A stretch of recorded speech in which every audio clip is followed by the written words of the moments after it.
का इतिहास केवल आध्यात्मिकता का इतिहास नहीं है, यह स्वाभिमान, संतुलन, करुणा और सृजन का भी इतिहास है। हम काशी में मंदिरों का इतिहास, स्मशान का इतिहास, आनंद वन, घाटों, ताल तलैयों, संस्कृति और सभ्यता का इतिहास हमेशा से पढ़ते रहे हैं। यह स्वाभिमान, कुशलता, रणनीति और संतुलन का भी इतिहास रहा है। अंग्रेजों का विशाल साम्राज्य, भारत की 600 के आसपास रियासतें, उनमें अंगड़ाई ले रही राष्ट्र की भावनाएं और उन भावनाओं में सनातन सत्य सिद्धांतों की प्रतिस्थापना, विसंगतियों से प्रजा को बचाए रखना, सब एक साथ चलाना था। ऐसा काशी का इतिहास महाराजा प्रभु नारायण सिंह के हाथों में जब आया तो उसको हम अभिमान से, स्वाभिमान से, शौर्य से देखें और ये देखें कि वो कितने अचूक निशानेबाज थे। और उनका निशाना एक ही जगह केवल बंदूक से नहीं चला, उनका निशाना जीवन के हर क्षेत्र में चला। भारत को समृद्ध और समृद्धशाली बनाया, शक्तिशाली बनाया। ऐसे महाराज प्रभु नारायण सिंह के जीवन चरित्र को, पावन चरित्र को हम सुने और अपने जीवन को चरितार्थ करें। आइए हम काशी के इतिहास को देखते हैं तो उसमें हमें केवल आध्यात्मिकता ही नहीं दिखाई देती, बल्कि राजनीतिक संतुलन, सामाजिक उत्तरदायित्व, शिक्षा का प्रकाश और जीव मात्र के प्रति करुणा भी दिखाई देती है। ऐसे ही व्यक्तियों में एक तेजस्वी नाम है महाराजा प्रभु नारायण सिंह काशी नरेश का। उनका शासनकाल 1889 से 1931 तक रहा। वह समय भारत के इतिहास का एक संक्रमण काल था। एक ओर ब्रिटिश साम्राज्य था, दूसरी ओर भारतीय राष्ट्रवाद का उदय हो रहा था। रियासतों को भी संतुलन साध कर चलना पड़ता था। महाराजा प्रभु नारायण सिंह ने इस कठिन समय में धर्म, राज्य और राष्ट्र भावना तीनों का अद्भुत संतुलन स्थापित किया। वे केवल एक शासक नहीं थे, बल्कि कला, शिक्षा, परंपरा और लोक जीवन के संरक्षक भी थे। उनकी शारीरिक क्षमता भी अद्भुत थी। वे अत्यंत कुशल निशानेबाज माने जाते थे। उनके निशाने की चर्चा दूर दूर तक थी, विदेशों में थी। एक बार जब बेल्जियम के राजा अल्बर्ट प्रथम काशी आए तब सिक्के पर निशाना लगाने की परीक्षा हुई। महाराजा ने निशाना साधा और जब यहाँ का सिक्का उछाला गया तो महाराजा ने सिक्के में किनारे अर्धचंद्राकार छेद एक बार में कर दिया। बेल्जियम के बादशाह को लगा कि ये तो पहले से छेदा हुआ उछाला जा रहा है सिक्का, लेकिन जब महाराजा ने कहा कि आप स्वयं सिक्का उछालिए और उन्होंने अपने ही देश का सिक्का उछाला और महाराज ने एक बार में उस सिक्के के बीचों बीच में निशान बना दिया था, छेद कर दिया था, जो आज भी बनारस स्टेट के किला में आज भी वह संरक्षित है, म्यूजियम में संरक्षित है और उसको हमारे दर्शक देखने आते हैं। बेल्जियम के बादशाह इतना प्रसन्न हुए, वो अचूक निशानेबाज वे भी थे, लेकिन उन्होंने कहा कि मैं आज हतप्रभ हूं। उन्होंने अपना ताज, अपनी बंदूक जिसमें गोल्डन के वर्क काम किए हुए गए थे, वो सब रख दिया महाराज के चरणों में। महाराज ने कहा कि मैं भी एक राजा हूं, मैं एक राजा का सम्मान करता हूं। आपकी बंदूक और ये छेदा हुआ सिक्का बेल्जियम का मैं ले लेता हूं, लेकिन ताज आपको वापस कर रहा हूं। आज भी उनकी इस उदारता को लोग रामनगर के म्यूजियम में देखने आते हैं। इन किसी व्यक्ति की प्रतिभा केवल व्यक्तिगत रूप से आंकना, आज ओलंपिक का वो स्वर्ण पदक पाते और इतिहास में नाम दर्ज करते, लेकिन उनकी प्रतिभा कहीं और भी थी। उनका निशाना काशी की कुशलता और आत्मविश्वास का प्रतीक था। लेकिन किसी व्यक्ति की महत्ता केवल उसकी व्यक्तिगत प्रतिभा से नहीं नापी जाती, वह इस बात से भी मापी जाती है कि उसने समाज को क्या दिया। और इसी संदर्भ में महाराजा प्रभु नारायण सिंह का सबसे बड़ा योगदान काशी हिंदू विश्वविद्यालय था। जब मदन मोहन मालवीय जी ने एक ऐसे विश्वविद्यालय का स्वप्न देखा जहां भारतीय संस्कृति और आधुनिक विज्ञान का संगम हो, तब महाराजा ने उदारता पूर्वक अपनी विशाल निजी भूमि, शीर की भूमि दान कर दी। राज्य की भूमि नहीं थी, उनकी निजी संपत्ति थी। और उन्होंने कहा कि मालवीय जी आप जितना जमीन चाहें ले लें। मालवीय जी चलते गए, दिन भर उन्होंने 32 गांवों की परिक्रमा कर डाली। लोग डर रहे थे कि पंडित जी घूम रहे हैं, लेकिन जहां जहां वो गए वहां वहां खूंटे गढ़ते गए और 32 गांवों की एक विशाल सीमा मालवीय जी ने दान में ले ली थी। मालवीय जी जानते थे कि आज मैं दान लेने में संकोच करूंगा तो भारत के भविष्य के साथ संकोच हो जाएगा, और इसीलिए मालवीय जी ने हिंदू विश्वविद्यालय का विशाल भू क्षेत्र दान में ले लिया था। ऐसी थी महाराज की दानशीलता। काशी हिंदू विश्वविद्यालय का उद्घाटन 1916 में बसंत पंचमी के दिन 4 फरवरी को हुआ था। भूदानकर्ता काशी नरेश, प्रणेता मदन मोहन मालवीय जी और बहुत से राजा महाराजा, अंग्रेजों के वायसराय जी। लेकिन उसी में मालवीय जी की दूरदर्शिता देखिए कि मालवीय जी के जो दुलरुए थे गांधी जी, मालवीय जी 55 साल के थे तो गांधी जी करीब 47 साल के थे, और वो बैरिस्ट्री पास करके अफ्रीका में तमाम आंदोलन करके आए थे। मालवीय जी पहचान गए थे, उन्होंने गांधी जी को भी उद्घाटन में बुला लिया। और संयोग से जो गांधी जी को बोलने का मौका दिया गया, प्रारंभ में ही दिया गया, और उन्होंने काशी की गंदगी और राजाओं पर सीधा प्रहार कर दिया। कुछ लोगों को कड़वा लगा, लेकिन महाराजा प्रभु नारायण सिंह ने उन बातों को बड़े ही आदर से ग्रहण किया, और गांधी जी का उदय, अभ्युदय भारत के क्षितिज पर होने वाला था। ये महामना की दूरदर्शिता का परिचय था। काशी हिंदू विश्वविद्यालय के उद्घाटन में महात्मा गांधी भी पधारे थे। प्रथम विश्व युद्ध 1914 ईस्वी से 1919 ईस्वी तक लड़ा गया। उस विश्व युद्ध में 173 घोड़े, 16 टेंट, एक मोटर लॉन्चर, एक मोटर, एक हवाई जहाज, एम्बुलेंस, हजारों साइकिलें, 1005 जवान यहां से गए थे, जिसमें 82 वीर गति को प्राप्त किए थे। यमन के मोर्चे पर काशी स्टेट की सेना लड़ रही थी। पंजाब आदि स्टेटों की सेना वहां उस समय जर्मनी में लड़ रही थी। हमारा पूरा भारत अपनी अपनी रियासतों से 8 लाख रुपए की सीधे आर्थिक मदद और अस्पताल, एम्बुलेंस से लेकर के जवानों की तनख्वाह वगैरह तक सीधे जवानों को अपने खर्चे से यमन में काशी ने भेजा था। यहाँ के बड़े बड़े जैसे मोती झील के बाबू साहब थे, उन लोगों ने भी अपना सहयोग अंग्रेजों को किया था। जालियांवाला बाग हत्याकांड हो जाता है, और इसके बाद गांधी जी ने असहयोग आंदोलन चलाया। 1919 में जालियांवाला बाग जब हो जाता है तो गांधी जी ने कहा कि हम आपके साथ युद्ध मोर्चे पर खड़े हैं, आपकी समस्याओं को हम समझ रहे हैं, आप हमारी समस्याओं को नहीं समझेंगे तो हम आपके साथ खड़े नहीं रहेंगे। असहयोग आंदोलन की शुरुआत गांधी जी ने किया, और भारतीय क्षितिज पर गांधी जी का पदार्पण हो रहा था। काशी गांधी जी को परिपोषित करने में, महामना को पल्लवित करने में अपनी भूमिका निभा रही थी। भारत के स्वर्णिम अतीत की शुरुआत लिख रही थी, उसकी आमुख लिख रही थी, उसकी प्रस्तावना लिख रही थी। महाराजा प्रभु नारायण सिंह जी का यही गुण उन्हें महान बनाता है।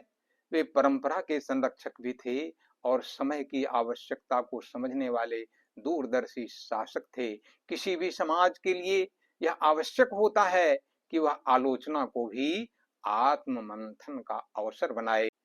महाराजा प्रभु नारायण सिंह प्रथम विश्व युद्ध के समय काशी राज्य के सैनिकों को और संसाधनों से सहयोग दिया था। उस युद्ध में काशी के अनेक सैनिक शहीद भी हुए थे, जिनकी स्मृति में रामनगर में आज भी पीएसी के पास वह स्मारक स्थापित है, जिसमें उन वीरों का, शहीद वीरों का नाम अंकित है। परंतु महाराजा की दृष्टि केवल युद्ध या राजनीति तक सीमित नहीं थी। उन्होंने शिक्षा, जल संचयन, कला, लोक जीवन को भी विकसित किया। हाथीदांत के वृक्ष बना दिए जाते थे। हाथीदांत का एक छोटा सा हाथी बना करके किसी विदेशी ने भेजा था, जो माइक्रोस्कोप से देखा जाता था। तो रामनगर के कलाकारों ने उससे भी छोटा हाथी बनाया था, जिस पर महावत भी बैठा था और हाथ में वह अंकुश लिए हुए था। ऐसी कला राजा के द्वारा परिपोषित थी। काशी में थी। काशी की धर्म घड़ी, जो रुई के सूत से बनी डोरी से आज भी चलती है, जिसमें कभी चाबी नहीं देनी पड़ी, और भी तिथि, वार, ग्रह, नक्षत्रों को एक साथ दिन और रात की सूचना देती है। ऐसी विशाल घड़ी को धर्म घड़ी के नाम से भी लोग काशी के म्यूजियम में देखने आते हैं। जब महाराजा को लगा कि जलाशयों का निर्माण होना चाहिए, पशु पंछियों के उन्नयन के लिए भी काम होना चाहिए, तो उन्होंने जिन जिन महान जलाशयों की स्थापना की, अद्भुत जलाशय उन्होंने बनवाए। राम मंदिर पर है, दुर्गा मंदिर पर है, चकिया में है, जगेश्वरनाथ मंदिर पर जो तालाब उन्होंने बनवाया है विशालकाय, उसमें उन्होंने अपनी माताओं और महारानियों के नाम अंकित करवाए। यह स्त्री समाज का एक अत्यंत सुंदर उदाहरण था। भारतीय परंपरा में कहा गया है कि कीर्ति श्रीवाक्च नारीणाम स्मृतिर्मेधा धृति क्षमा।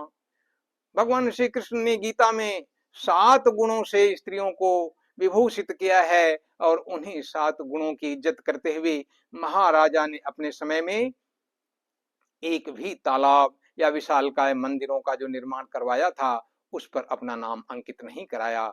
स्त्रियों का नाम अंकित कराया, अपनी माताओं और अपनी महारानियों का नाम अंकित कराया। बाद में मेस्टर्न इंग्लिश कॉलेज, जो उस समय हाई स्कूल इंटरमीडिएट के लिए बना था, उसकी भव्य गगनचुंबी इमारत आज भी उनकी शिक्षा के प्रति, जिसमें फीस नहीं लगती थी। बाद में उस विद्यालय का नाम महाराज प्रभु नारायण सिंह राजकीय इंटर कॉलेज है, रामनगर में है, रख दिया गया। लेकिन महाराज ने अपने समय में उसमें शुल्क नहीं लगती थी। बिना शुल्क के वैदिक विद्यालयों की तरह वहां भी पढ़ाई होती थी। बच्चे, प्रतिभाशाली बच्चे, किसी भी जाति धर्म के बच्चे उसमें पढ़ते थे। जो 82 सैनिक शहीद हुए हैं, उसमें हिंदू भी हैं, मुसलमान भी हैं, राजपूत भी हैं, ब्राह्मण भी हैं, छोटे वर्ग के भी लोग हैं, और वे सब मिल करके एक साथ चलते थे। ऐसा था काशी का बृहत्तर इतिहास। महाराजा प्रभु नारायण सिंह का एक और रोचक प्रसंग आता है कि जॉर्ज पंचम की अध्यक्षता में दिल्ली में एक बहुत बड़ा सम्मेलन सभी रियासतों का हो रहा था। महाराजा ने अपने लोगों से पूछा कि हमें भी आमंत्रित किया गया है, चलना है, और कैसे चलना है। लोगों ने कहा, महाराज, वस्त्र आदि की दृष्टि से निजाम हैदराबाद के कानों में जो कुंडल हैं वो इतने महंगे हैं कि वो दुर्लभ हैं, और उस प्रकार के कुंडल आप पहन नहीं सकते। इसलिए आप ऐश्वर्य युक्त जीवन की जगह अपनी भारतीयता को, सादगी के वेश में भगवान शिव के स्वरूप में उस सम्मेलन में उपस्थित होइए। 2-3 माह पहले से चूंकि समय था, महाराजा ने बाल बढ़ाया, त्रिपुंड लगाया माथे पर, बाघंबर पहना, हाथ में डमरू और त्रिशूल लिया, और वो शिव जी के वेश में खड़ाऊ पहने उस दरबार में जिस समय सम्मिलित हुए, 10-12 भयंकर चिक गाड़ने वाले काशी के जवान पहले से ही हर हर महादेव का उद्घोष करने लगे थे। चारों ओर शोर गूंज उठा था। लोग कहे, क्या हुआ? कहा, महाराज काशी नरेश पधार रहे हैं। सारी रियासतों के लोग खड़े हो गए शिव स्वरूप में देखकर उनको, और महाजॉर्ज पंचम ने भी खड़ा होकर उनका स्वागत किया और उनको अपने दाहिने स्थान पर अपने साथ बैठाया। यह था काशी की गरिमा का उस समय का प्रदर्शन। महाराजा केवल एक निशानेबाज ही नहीं थे, महाराजा केवल सरस हृदय के ही नहीं थे, महाराजा काशी हिंदू विश्वविद्यालय के दान में संकोच नहीं किए थे। उन्होंने दान मांगने वाले को कहा था कि अपनी इच्छा के अनुसार जितनी भूमि चाहिए ले लीजिए महाराज। मालवीय जी ने संकोच भी नहीं किया था। दान देने वाला, जैसे महाराजा रघु ने कौत्स को दे दिया था कि ये स्वर्ण मुद्राओं का भंडार पड़ा है, आप ले जाइए, और कौत्स ने केवल 14,000 स्वर्ण मुद्राएं ही उस समय ली थी। महामना ने अपने मतलब का ही काशी हिंदू विश्वविद्यालय, कितना सुंदर हिंदू विश्वविद्यालय, जो आज पूरी दुनिया के लिए एक मानक है, भारत में रोशनी फैलाने का एक केंद्र रहा है, भारत का भविष्य बना। महाराजा प्रभुनारायण सिंह के ऊपर शनि की महादशा थी, वो धार्मिकता के बड़े अच्छे पुजारी थे। शनिकृत वस्तुओं का जब दान देने की बात आई, चावल आदि से उनको तुला दान करना था, तो उन्होंने कहा क्यों हम चावल से तुला दान करेंगे। उन्होंने अपने वजन के बराबर सुवर्ण सिक्कों को मथुरा में जाकर के मथुरा के पंडितों को दान कर दिया था। काशी के महाराज प्रभु नारायण सिंह 18 वर्ष की उम्र में ही विवाहित हो गए थे। उनके 19 वर्ष की अवस्था में ही महाराज कुंवर आदित्य नारायण सिंह का जन्म हो गया था, और महाराज प्रभु नारायण सिंह थोड़ा सा कद के मध्यम स्तरीय थे और आदित्य नारायण सिंह थोड़ा बृहत्तर कद के थे।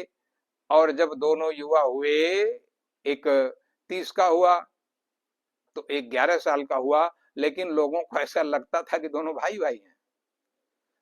और वो दोनों एक साथ 1931 में महाराजा का निधन हुआ। महाराजा आदित्य नारायण सिंह फिर 1939 तक 8-9 साल ही शासन कर पाए, क्योंकि महाराजा आदित्य नारायण सिंह राजकुमार के रूप में और महाराजा प्रभु नारायण सिंह पिता के रूप में, संरक्षक के रूप में, काशी के महान दानी के रूप में, एक अच्छे ओजस्वी शासक के रूप में, धर्मप्राय जनता के प्राण के रूप में उन्होंने शासन किया। और आज उनके उस योगदान के लिए भी जानी जाती है।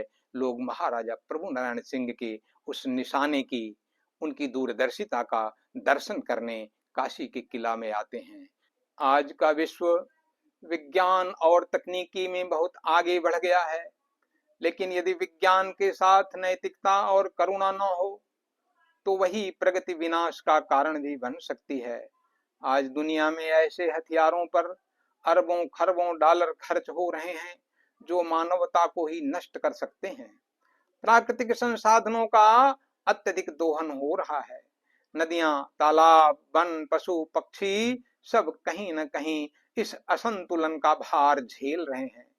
ऐसी स्थिति में हमें अपने इतिहास से प्रेरणा लेनी चाहिए। अगर हम महाराजा प्रभु नारायण सिंह जैसे व्यक्तित्वों को याद करते हैं तो हमें यह भी समझना चाहिए कि एक शासक या समाज का कर्तव्य केवल शक्ति का प्रदर्शन नहीं होता, उसका कर्तव्य होता है संतुलन बनाए रखना। प्रकृति और प्रगति का संतुलन, धर्म और राजनीति का संतुलन, परंपरा और आधुनिकता का संतुलन, और उस सब से बढ़कर मानव और समस्त जीव जगत के बीच करुणा का संतुलन। हमारे यहाँ कहा गया है अहिंसा परमो धर्म। यह भावना केवल मनुष्यों के लिए नहीं बल्कि पशु पंछियों और समस्त जीवों के लिए भी है।